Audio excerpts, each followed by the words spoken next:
ದೊಡ್ಡಪ್ಪನಿಗೋಸ್ಕರ ಈ ಪೂಜೆ ಮಾಡೋದು ನನ್ನ ಅದೃಷ್ಟ ಅಂತ ಅನ್ಕೋತೀನಿ. ಈ ಅದೃಷ್ಟ ನಂಗೆ ಸಿಗೋದಿಲ್ವಾ?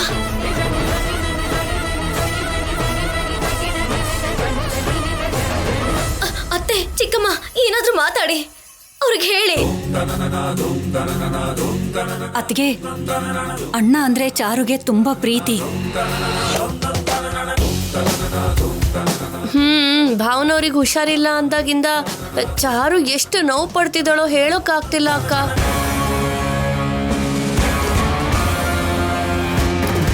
ಅಣ್ಣನ ಮೇಲಿರೋ ಪ್ರೀತಿಗೆ ನಾನ್ ಮಾಡ್ತೀನಿ ಅಂತ ಹೇಳ್ತಿದ್ದಾಳಲ್ಲ, ಮಾಡ್ಲಿ ಬಿಡು ಅತ್ತಿಗೆ. ಪದ್ಮ, ಇವಳಿನ್ನೂ ಚಿಕ್ಕವಳು, ಇವಳಿಂದ ಈ ಪೂಜೆ ಮಾಡೋಕ್ಕಾಗಲ್ಲ. ಯಾಕೆ ಮಾಡೋಕ್ಕಾಗಲ್ಲ? ಚಿಕ್ಕ ವಯಸ್ಸಿಂದ ಎಷ್ಟು ಪೂಜೆ ಮಾಡಿದ್ದೀನಿ. ಇದು ಎಲ್ಲ ಪೂಜೆ ಹಾಗಲ್ಲಮ್ಮ. ಏನಾದ್ರೂ ಪೂಜೆನೇ ಅಲ್ವಾ ದೊಡ್ಡಮ್ಮ? ದೊಡ್ಡಪ್ಪನಿಗೋಸ್ಕರ ಇಷ್ಟನ್ನು ನನ್ನ ಕೈಲಿ ಮಾಡಕ್ಕಾಗಲ್ವಾ? ಪೂಜೆ ಮಾಡಿ ಆ ದೇವ್ರನ್ನ ಮೆಚ್ಚಿಸಿ ನನ್ನ ದೊಡ್ಡಪ್ಪನ್ನ ನಾನು ಕಾಪಾಡ್ಕೋತೀನಿ. ಹಾ, ನಾನು ಪೂಜೆ ಮಾಡ್ತೀನಿ.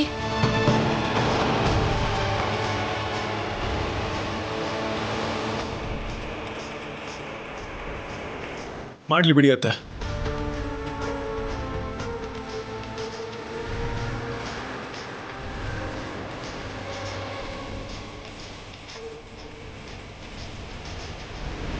ಅದು ಹಾಗಲ್ಲ ಕಣೋ. ಇಷ್ಟೊಂದು ಅಭಿಮಾನದಿಂದ ಹೇಳ್ತಿದ್ದಾಳೆ, ಯಾಕೆ ಬೇಡ ಅಂತೀರಾ? ಮಾವನ ಮೇಲೆ ಅವಳಿಗಿರೋ ಪ್ರೀತಿ ತೋರಿಸ್ಬೇಕು ಅಂತ ಹೇಳ್ತಿದ್ದಾಳಲ್ಲ, ತೋರಿಸ್ಲಿ.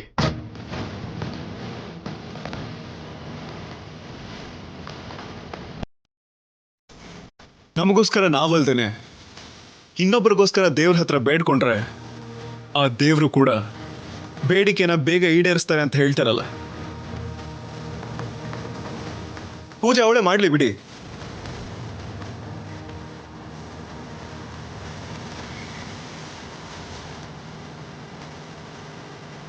ಏನಮ್ಮ ಜಾನಕಿ, ಅವಳಷ್ಟು ಕೇಳ್ಕೊತಿದ್ದಾಳೆ, ಮಾಡ್ಲಿ ಬಿಡು.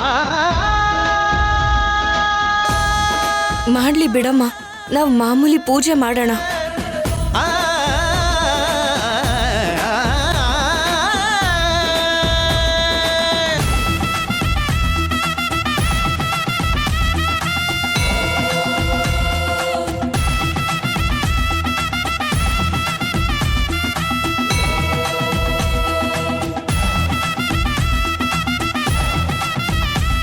ಸರಿ, ನನಗೆ ಬೇಕಾಗಿರೋದು ಅವ್ರು ಬದುಕಬೇಕು ಅನ್ನೋದು. ಈ ಅಪಾಯದಿಂದ ಪಾರಾಗಿ ನಿಮ್ ದೊಡ್ಡಪ್ಪ ಕ್ಷೇಮವಾಗಿ ಮನೆಗೆ ಬರಬೇಕು ಅಷ್ಟೇ ಚಾರು. ನಾನು ಪೂಜೆ ಮಾಡಿದ್ರೆ ಆ ದೇವ್ರು ಖಂಡಿತ ಕರುಣೆ ತೋರಿಸ್ತಾನೆ ದೊಡ್ಡಮ್ಮ.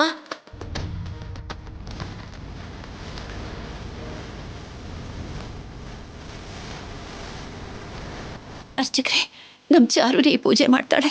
ಸರಿನಮ್ಮ. ಅಮ್ಮ, ಮೊದಲು ಹೋಗಿ ಆ ಕಲ್ಯಾಣಿಲಿ ಸ್ನಾನ ಮಾಡ್ಕೊಂಡು ಬನ್ನಿ. ಸ್ನಾನನಾ? ಹೌದಮ್ಮ. ಸ್ನಾನನೇ ತಾನೇ, ನಡಿ.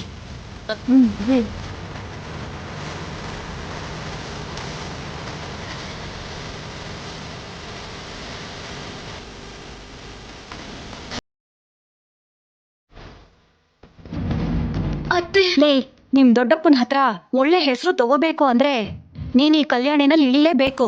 ಬಾ ಹೋಗು ಚಾರು, ಬಾ ಹೋಗು. ಚಾರು, ಬಾ.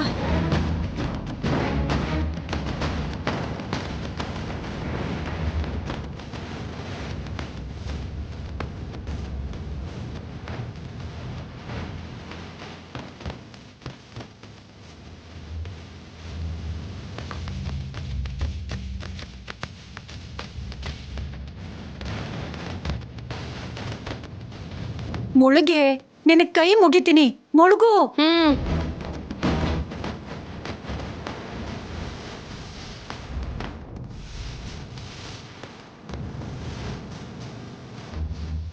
ಇನ್ನೊಂದ್ಸಲ.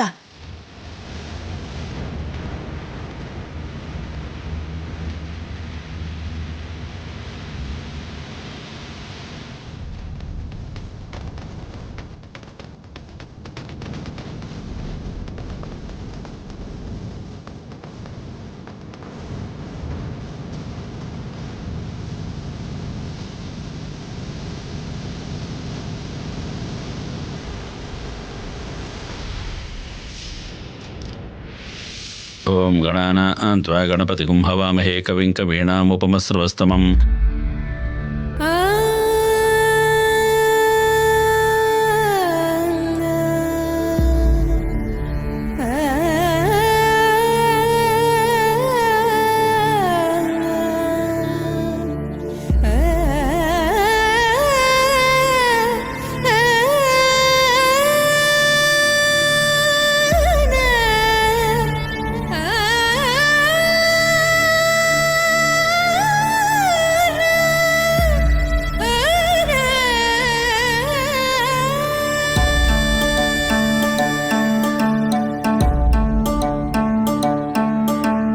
ಕರೆದಾಗ ಬರಬೇಕು ಕರುಣಾಕರ,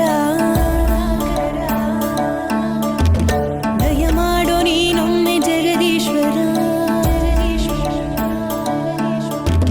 ಕರೆದಾಗ ಬರಬೇಕು ಕರುಣಾಕರ, ದಯ ಮಾಡೋ ನೀನೊಮ್ಮೆ ಜಗದೀಶ್ವರ. ಓಂಕಾರ ಶ್ರೀಕಾರ ಗೌರೀವರ, ನಿಜ ಗುಣನು ನೀನೇನೆ ಗುಣಶೇಖರ.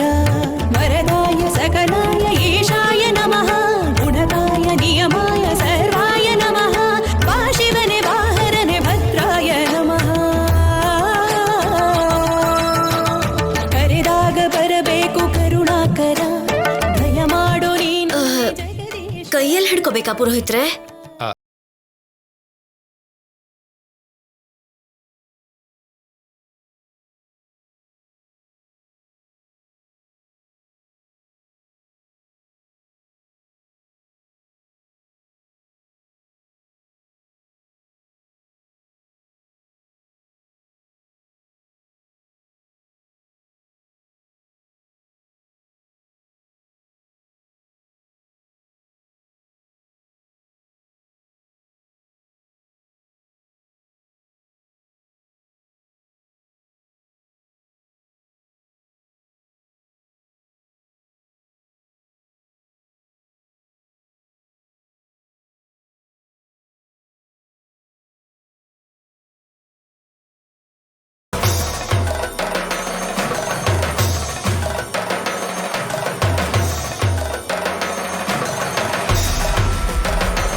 ಪುರೋಹಿತ್ರೆ, ಎಷ್ಟೊತ್ತು ಹಿಡ್ಕೋಬೇಕು? ಬರೀ ಹಿಡ್ಕೊಂಡಿರೋದಲ್ಲ, ದೇವಸ್ಥಾನದ ಸುತ್ತ 3 ಪ್ರದಕ್ಷಿಣೆ ಹಾಕಬೇಕು.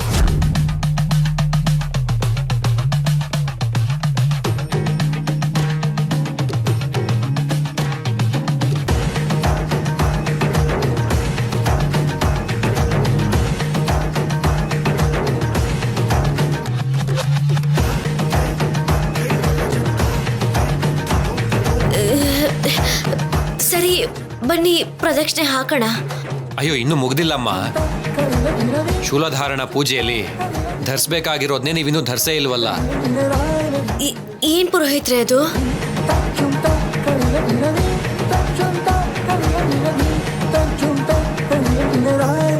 ಎರಡು ಕೈಯಲ್ಲೂ ದೀಪನ ಹಿಡ್ಕೊಂಡಿದ್ದೀನಲ್ಲ ಪುರೋಹಿತ್ರೆ. ಓ, ಒಂದ್ ಕೈಯಲ್ಲಿ ದೀಪ, ಇನ್ನೊಂದ್ ಕೈಯಲ್ಲಿ ಶೂಲನ. ಸರಿ ಕೊಡಿ, ನಾನು ಹಿಡ್ಕೋತೀನಿ. ಹಿಡ್ಕೊಳ್ಳೋದಲ್ಲಮ್ಮ, ನಾಲ್ಗೆಗೆ ಚುಚ್ಕೋಬೇಕು.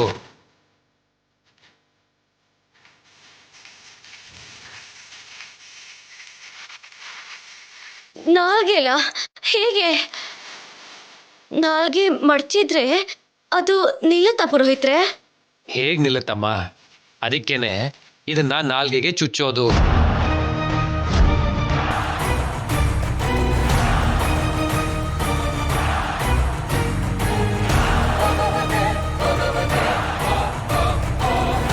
ಏನು?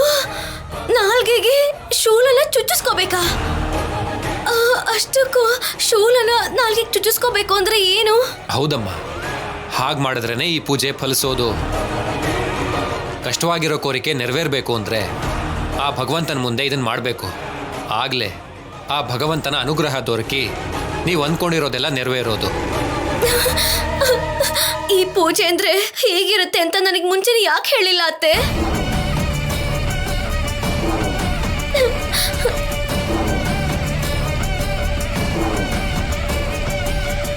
ನಿಮ್ಮತ್ತೆ ಹೇಳಲಿಲ್ಲ ಅಂದ್ರು ನಮ್ಮತ್ತೆ ಹೇಳಿದ್ರು ತಾನೆ ಪೂಜೆ ಮಾಡೋದು ಕಷ್ಟ ಅಂತ. ನೀನೇ ತಾನೆ ನಾನೇ ಮಾಡ್ತೀನಿ ಅಂತ ಹೇಳಿದ್ದು. ಸರಿ ಬಿಡಮ್ಮ, ನೀನು ಈ ಕಡೆ ಬಾ, ಈ ಪೂಜೆನ ನಾನೇ ಮಾಡ್ತೀನಿ. ಅಮ್ಮ, ಈಗ ಹಾಗೆಲ್ಲ ಬದಲಾಯಿಸೋಕ್ಕಾಗಲ್ಲಮ್ಮ. ಒಂದು ಸರಿ ಮಾಲೆ ಧರಿಸಿ ಅಖಂಡ ದೀಪನ ಹೊತ್ಕೊಂಡ್ಮೇಲೆ ಅವರೇ ಪೂಜೆನ ಪೂರ್ತಿ ಮಾಡಬೇಕು. ಆ ದೀಪ ಜೊತೆ ಪ್ರದಕ್ಷಿಣೆಯನ್ನ ಮುಗಿಸಿ ಒಳಗಡೆ ಇರುವಂಥ ದೀಪ ಹಚ್ಚೋವರೆಗೂ ಎಲ್ಲ ವಿಧಿನೂ ಅವರೇ ಮುಗಿಸ್ಬೇಕು.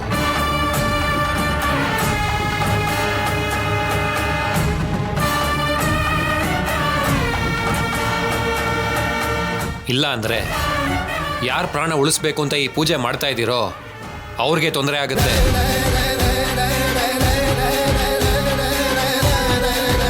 ಅಯ್ಯೋ, ನನ್ನ ಮಗನಿಗೆ ತೊಂದರೆ ಆಗುತ್ತಾ? ಅಯ್ಯೋ, ಅಪ್ಪಂಗೆ ಅಪಾಯ ಆಗುತ್ತೆ ಅಂದ್ರೆ ಚಾರು, ಹೇಗಿದ್ರು ನೀನ್ ಮಾಡ್ತೀನಿ ಅಂದೆ ಅಲ್ವಾ?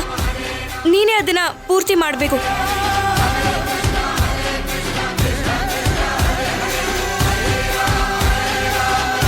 ನಿಮ್ಮನ್ನ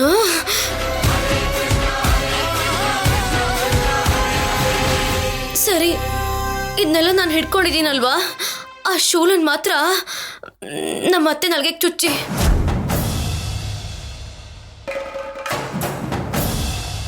ಹಾಗೆಲ್ಲ ಆಗಲ್ಲಮ್ಮ. ಪೂಜೆ ಯಾರು ಮಾಡ್ತಾ ಇದ್ದಾರೋ ಅವರೇ ಶೂಲನು ಧರಿಸ್ಬೇಕಾಗತ್ತೆ. ಆಟ ಆಡ್ತಿದ್ಯಾ ಚಾರು?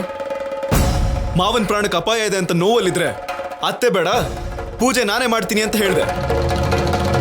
ಇವಾಗ ಯಾಕೆ ಯೋಚನೆ ಮಾಡ್ತಿದ್ಯಾ? ನಿಜವಾಗ್ಲೂ ಮಾವನ್ ಮೇಲೆ ಪ್ರೀತಿ ಇದೆಯಾ ಇಲ್ವಾ? ಯಾಕಿಲ್ಲ, ತುಂಬಾ ಪ್ರೀತಿ ಇದೆ. ಮತ್ ಮುಂದುವರ್ಸು. ಪೂಜಾರೆ, ಶೂಲ ನೀವೇ ಚುಚ್ತೀರಾ ಇಲ್ಲ ನಾನ್ ಚುಚ್ಲಾ? ನೋಡಪ್ಪ, ಭಕ್ತಿಯಿಂದ ಅವ್ರಿಗವ್ರೇ ಚುಚ್ಕೋಬಹುದು. ಅಖಂಡ ದೀಪ ಎತ್ಕೊಂಡಿದ್ದಾಳೆ, ಆ ಶೂಲನ ನೀನೇ ಚುಚ್ಚು.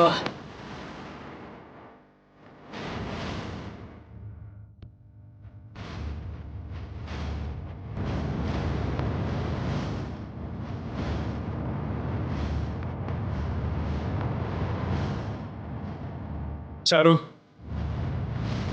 ನಾಲ್ಗೆ ಹೊರಗೆ ಹಾಕು.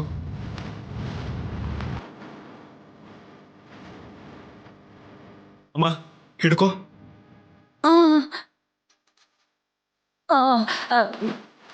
ನಾನು ಯಾಕೆ ಬಿಡೋ, ನೀನೇ ಚುಚ್ಚು. ಸರಿ ಚಾರು, ನಾಲ್ಗೆ ಹೊರಗೆ ಹಾಕು. ಏನ್ ಚಾರು, ಪೂಜೆ ಮಾಡ್ತೀನಂತ ಮುಂದೆ ಬಂದೆ, ಅಲ್ಲಿ ಮಾವನ್ ಪ್ರಾಣಕ್ಕೆ ಅಪಾಯ ಇದೆ. ಪೂಜೆ ಮಾಡ್ತೀಯಾ ಮಾಡಲ್ವಾ? ನಾಲ್ಗೆ ಚಾಚು.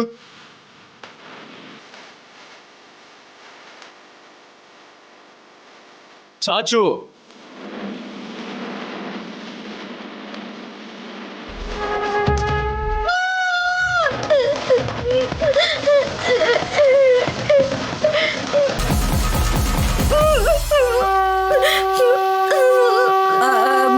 ಬನ್ನಿ, ಬೇಗ ಪ್ರದಕ್ಷಿಣೆ ಮುಗಿಸೋಣ. ಬಾಮ. ಅಯ್ಯೋ, ಒಂದ್ ನಿಮಿಷ ಇರಮ್ಮ. ಈಗ ಅದೆಲ್ಲ ಯಾಕೆ? 3 ಪ್ರದಕ್ಷಿಣೆ ಮುಗಿಯೋವರೆಗೂ ಇದರಿಂದ ಅವರಿಗೆ ಹೊಡಿತಾ ಇರಬೇಕು. ನೀವು ತಗೊಳ್ಳಿಮ್ಮ. ಈ ಕೆಲಸ ರಾಜಿಗಾಗಲ್ಲ, ನಾನೇ ಹೊಡಿತೀನಿ. ನಡಿ ಚಾರು, ನಡಿ.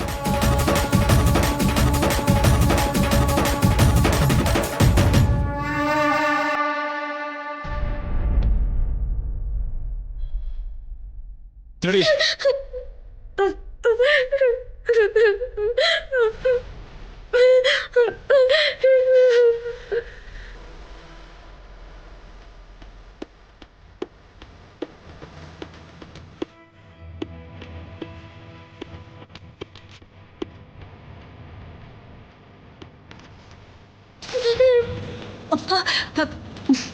ಯಾಕೋ ಅಷ್ಟು ಜೋರಾಗಿ ಹೊಡಿತೀಯ ಅವಳನ್ನ? ಪೂಜಾರು ಹೇಳಿಲ್ವಾ ಅಮ್ಮ? ಸ್ವಲ್ಪ ಮೆತ್ತಗೆ ಹೊಡಿಯೋ.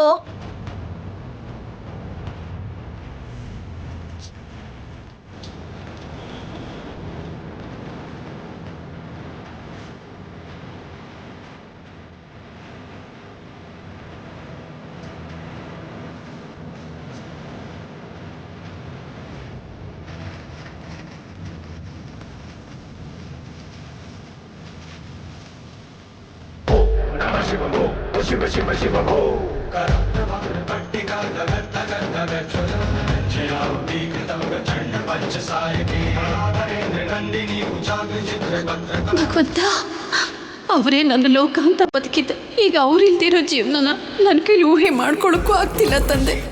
ಅವ್ರನ್ನ ನಿನ್ನ ಹತ್ರ ಕರ್ಕೊಂಡು ಹೋಗೋದೇ ನಿನ್ನ ನಿರ್ಧಾರ ಆಗಿದ್ರೆ ನನ್ನನ್ನು ಅವ್ರ ಜೊತೆಲೆ ಕರ್ಕೊಂಡು ಹೋಗ್ಬಿಡು ಸ್ವಾಮಿ, ನನ್ನನ್ನು ಕರ್ಕೊಂಡು ಹೋಗ್ಬಿಡು.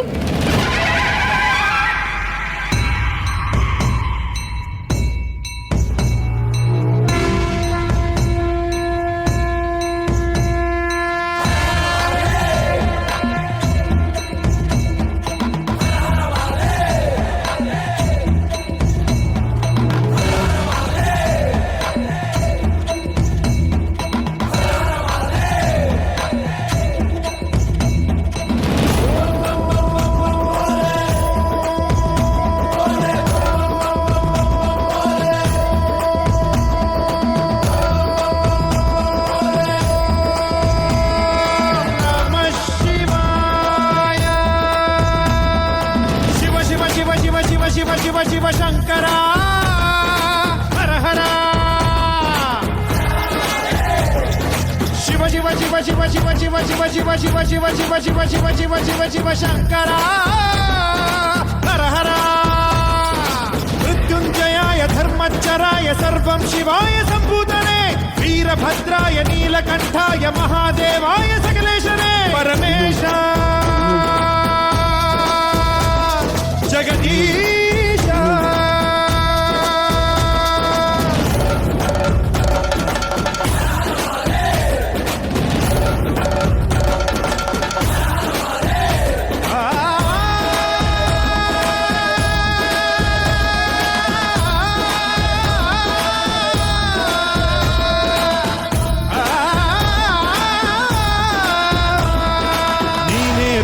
ನೀನೇ ಭರ್ಗಾಯ ನೀನೇ ಸೋಮಾಯ ಶ್ರೀಕಂಠನೇ ದೇವದೇವಾಯ ಪಾಲನೇತ್ರಾಯ ಕಾಲಕಾಲಾಯ ಮಹೇಶನೇ ಕಾಲಾಗ್ನಿ ತಸ್ಮೈ ನಮಃ ಮಹಾಪ್ರಾಣ ಈಶನೇ ನಮಃ ಓಂಕಾರ ರೂಪನೇ ನಮಃ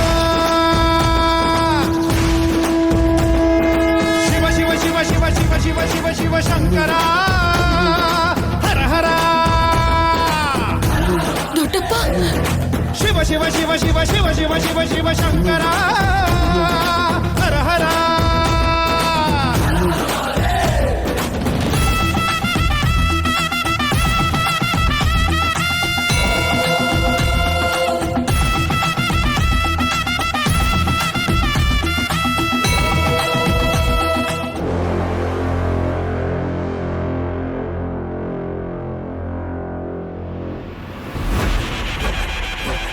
ಅಯ್ಯಯ್ಯೋ, ಇದೇನಾಯ್ತಮ್ಮ? ಇದು ಅಶುಭದ ಸೂಚನೆ.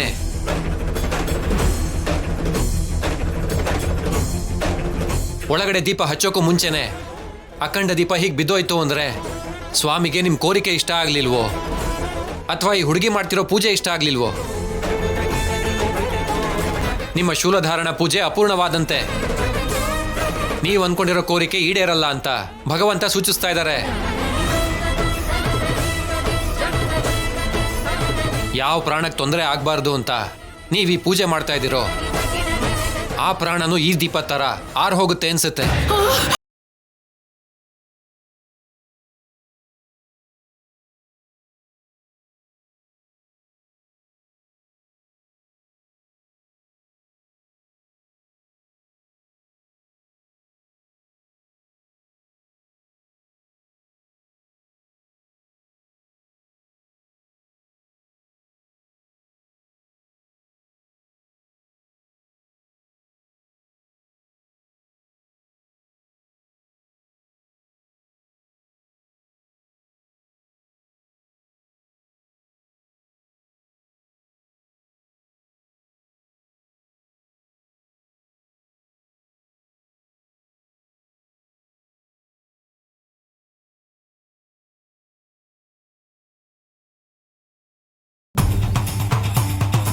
ಏನ್ ಸ್ವಾಮೀಜಿ, ಏನಾಯ್ತು? ಇಷ್ಟೆಲ್ಲ ಪ್ರಯತ್ನ ಮಾಡಿದ್ರು ಪ್ರಯೋಜನ ಆಗೋ ತರ ಕಾಣ್ತಿಲ್ಲ.